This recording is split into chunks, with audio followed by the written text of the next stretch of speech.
मुस्तफ़ा और शर्जीना अपनी इस नई ज़िंदगी से बहुत खुश होते हैं और मुस्तफ़ा भी अपनी सैलरी बढ़ने से बहुत खुश होता है। लेकिन अदील और रुबाब अपना रंग एक बार फिर दिखाते हैं और अपनी दौलत की धाक एक बार फिर बैठाते हैं। रुबाब अपने शोहर को यहाँ शर्जीना के आसपास देखती है तो बहुत जेलस होती है, इसलिए वो सोचती है कि अपने सास ससुर को ही यहाँ से ले जाएगी।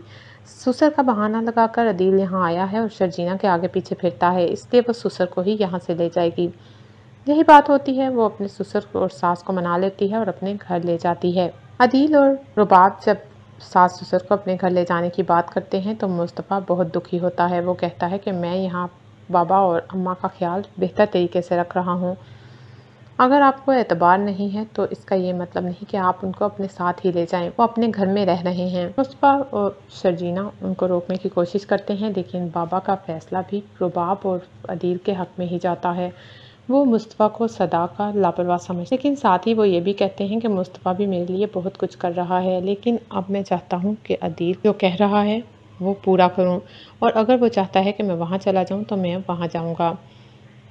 रुबाब और अदील अपने पेरेंट्स को वहाँ ले जाते हैं और वहाँ उसके बाबा का ट्रीटमेंट शुरू हो जाता है। अदील अपने बाबा के लिए एक फुल टाइम सर्वेंट रख देता है जो उनका ख्याल रखता है, उनकी खुराक और उनकी हर चीज़ का ख्याल रखता है। अदील की माँ तो बहुत खुश होती है कि धाक है और इतनी दौलत है उसके पास कि उसने हमें फुल टाइम मुलाजिम रख दिया है और साथ यहाँ इतने अमीराना तरीके से अब वो ज़िंदगी गुजारेंगे।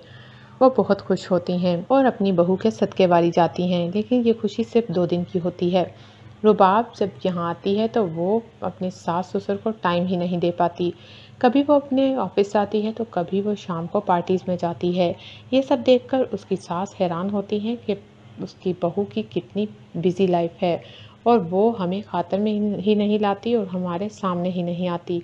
कई कई दिन जब गुजर जाते हैं और रुबाब नाराज़ होने लगता है, उनकी बहू को उनका ख्याल ही नहीं। अदील उन्हें समझाता है कि ये बात नहीं है, असल में रुबाब बहुत बिजी होती है, इसलिए वो आपको टाइम नहीं दे पाती। दूसरी तरफ रुबाब और मुस्तफ़ा अपने पेरेंट्स का घर छोड़ जाने के बाद बहुत दुखी होते हैं। मुस्तफ़ा स्पेशली बहुत दुखी होकर उसे तसल्ली देती है कि अगर माँ बाप यहाँ से चले गए हैं तो इसका ये मतलब नहीं कि हम मायूस हो जाएं। हम अपनी ज़िंदगी को इतना इम्प्रूव करेंगे, इतने रिस्पॉन्सिबल बनकर दिखाएंगे कि हमारे पेरेंट्स को भी यकीन हो जाएगा मुस्तफ़ा, तुम्हारे बारे में भी उन्हें यकीन हो जाएगा कि तुम भी उन्हें संभाल सकते हो। मुस्तफ़ा कहता है अब मुझे किसी से कोई यकीन नहीं, मुझे बस ये पता चल गया है कि पैसा ही सब कुछ है। कोई रिश्ता नाता कुछ नहीं होता, बस पैसा ही इस दुनिया में सब कुछ होता है।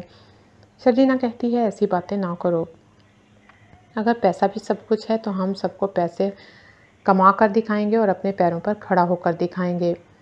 मुस्तफ़ा शर्जीना को देखता रह जाता है और सोचता है कि शर्जीना ठीक ही कह रही है।